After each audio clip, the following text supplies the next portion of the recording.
में हम लोग कक्षा 7th क्लास के गणित विषय के अर्धवार्षिक परीक्षा के बिल्कुल रियल पेपर को देखने वाले हैं। ठीक है, ये 7th क्लास का मैथ का बिल्कुल रियल पेपर है। ठीक है, तो यदि आप चैनल पर पहली बार हैं तो चैनल को सब्सक्राइब जरूर कर लीजिए और अपने दोस्तों को भी शेयर जरूर कीजिए। देखिए, सबसे पहले इसमें हम लोग देखेंगे, इसमें आपका अपना नाम लिख लेना है। इतने दिनों से आप एग्ज़ाम देते आ रहे हैं तो आपको पता है कि इसमें अपना नाम भरना है। ठीक है, इसमें वर्ग क्रमांक भरना है और इसमें प्रखंड का नाम और इसमें जिला का नाम भर लेना है। ठीक है, चलिए फिर आगे वाला क्वेश्चन देखेंगे, हम लोग शुरू करेंगे। देखिए, यहाँ सबसे पहले हम लोग देखेंगे जो कोष्टक 1 है, 1 नंबर क्वेश्चन में इसमें 6 प्रश्न आपको मिले हैं और 6 प्रश्नों का उत्तर आपको देना अनिवार्य है। तो क्वेश्चन नंबर 1 में आपको भरने के लिए मिला हुआ है। ठीक है, कोष्टक में से सही विकल्प चुन करके खाली जगहों को भरना है। और 1 नंबर क्वेश्चन में दिया हुआ है कि पूर्णांकों के योग का परिणाम सदैव डैश डैश होता है, तो इसमें आपको पूर्णांक लगाना है। ऋणात्मक पूर्णांक और पूर्णांक दिया हुआ है तो पूर्णांक यहाँ लिख लेना है। ठीक है, 2 नंबर क्वेश्चन में दिया हुआ है कि इन आंकड़ों का माध्य ज्ञात करें, तो इसमें आपको 6 ही भरना है। ठीक है, अब देखिए इसको निकालेंगे कैसे। इन सब को जोड़ लेना है, जितना ये देख रहे हैं 10 8 18 18 6 हो जाएगा, 24 4 28 और 2 30 और गिन लेना है कई गो है, तो 1 2 3 4 5 5 गो है, 5 से भाग दे देंगे। यानी 30 में जब 5 से भाग देंगे तो कितना बार में कट जाएगा, 6 बार में, यही इसका उत्तर हो जाएगा। ठीक है, चलिए फिर आगे वाला क्वेश्चन देखेंगे। 3 नंबर क्वेश्चन में है कि 1/3 + 3/4 बराबर डैश डैश होगा, तो इसको बट्टा का जोड़ बना लेना है। भिन्न का जोड़ बनाएंगे तो 13/12 इसका आंसर आएगा और यहाँ दिया हुआ है। ठीक है, तो इसको भर लेना है। फिर यहाँ देखेंगे चौथा नंबर क्वेश्चन में दिया हुआ है कि समीकरण 3x = 9 का हल है। तो देखिए 3x = 9 का हल, ये 3 से 3 तिहाई 9 3 बार में कट जाएगा, तो x का वैल्यू कितना हो जाएगा, 3 हो जाएगा इसका सही उत्तर। ठीक है, चलिए फिर आगे वाला क्वेश्चन देखेंगे। 5 नंबर क्वेश्चन में है कि एक सरल रेखा डैश डैश का होता है, तो 180 डिग्री। सरल रेखा कितने डिग्री कोण बनाता है, 180 डिग्री का। 2 नंबर क्वेश्चन में है कि सही कथन के सामने सही का तथा गलत के सामने गलत का निशान लगाना है और ये भी 5 अंक का आपका है। ठीक है, तो देखिए इसमें देखेंगे दूसरा नंबर क्वेश्चन में आपको जो प्रश्न सही है उसमें ऐसा निशान लगाना है और जो गलत है उसके लिए ऐसा निशान लगा देना है। तो 1 नंबर क्वेश्चन में है कि एक ऋणात्मक पूर्णांक को दूसरे ऋणात्मक पूर्णांक से भाग देने पर प्राप्त भागफल एक धनात्मक पूर्णांक होता है, तो ये बिल्कुल सही है, इसमें आपको सही का निशान लगाना है। 2 नंबर क्वेश्चन में है कि आंकड़ों का माध्य हमेशा आंकड़ों में मौजूद उसी संख्या के बराबर होता है, तो ये गलत है, इसमें गलत लगा देना है। तीसरा नंबर क्वेश्चन में है कि x + 7 = 15 में x = 8 है, तो ये सही है। क्या है, सही है, क्योंकि जब यहाँ इसको हल करेंगे x + 7 = 15 को, तो यहाँ x का वैल्यू निकलेगा 15 और ये प्लस में है तो दूसरे पक्ष में माइनस में हो जाता है, इसमें से माइनस होगा तो 8 आ जाएगा। ठीक है, और ये सही है। चलिए फिर आगे वाला क्वेश्चन देखेंगे।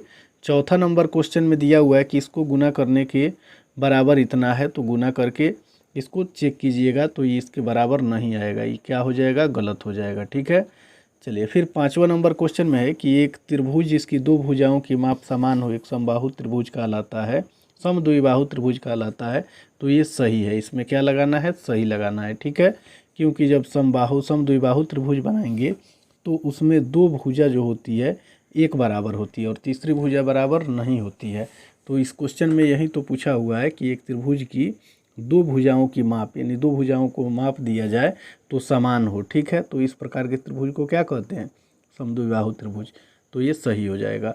चलिए फिर आगे वाला क्वेश्चन देखेंगे। इसमें आपको मिलान करना है। देखिए, मिलान करने वाला में स्तंभ ए दिया हुआ है और स्तंभ बी, तो क्वेश्चन नंबर 1 में जो दिया हुआ है इसका मिलान हम ग से कर देंगे। ठीक है, फिर दूसरे नंबर जो क्वेश्चन दिया हुआ है उसका मिलान क से कर देंगे।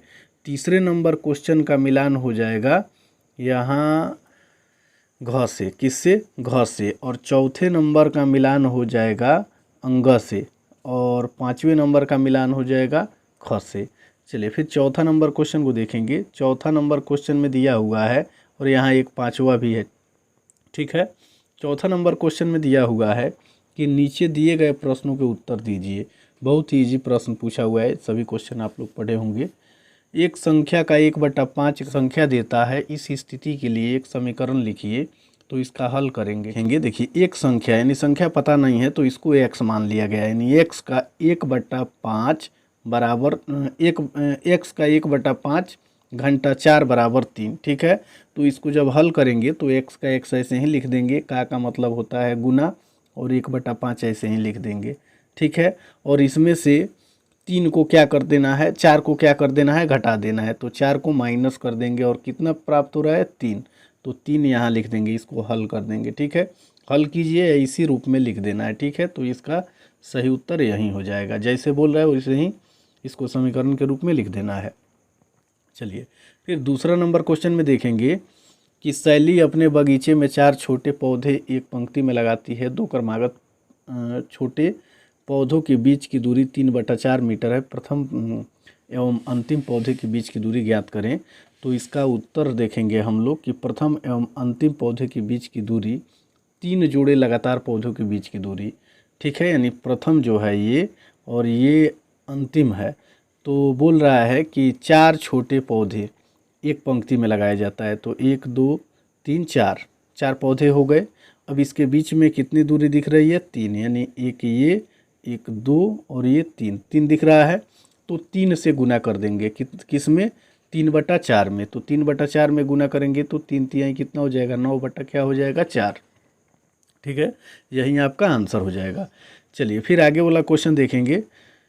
आगे वाला क्वेश्चन दिया हुआ है तीसरा नंबर में कि एक ऋणात्मक पूर्णांक और एक धनात्मक पूर्णांक लिखिए जिसका योग -5 है। दोनों पूर्णांकों का योग करके दिखाइए, ठीक है। तो माना कि ऋणात्मक पूर्णांक बराबर -8 और धनात्मक पूर्णांक बराबर 3 ले लेंगे, ठीक है। दोनों को जोड़ेंगे, ये ऋणात्मक है, ये धनात्मक, और एक धनात्मक और ऋणात्मक पूछा है।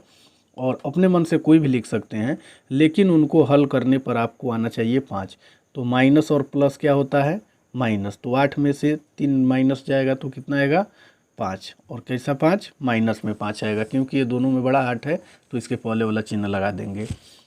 चलिए फिर आगे वाला क्वेश्चन देखेंगे। 5वां नंबर क्वेश्चन में जो दिया हुआ है, 5वां नंबर क्वेश्चन को हल करने पर देखिए आपको यहाँ 70 डिग्री निकल जाएगा, ठीक है। यहाँ पर देखिए 70 है।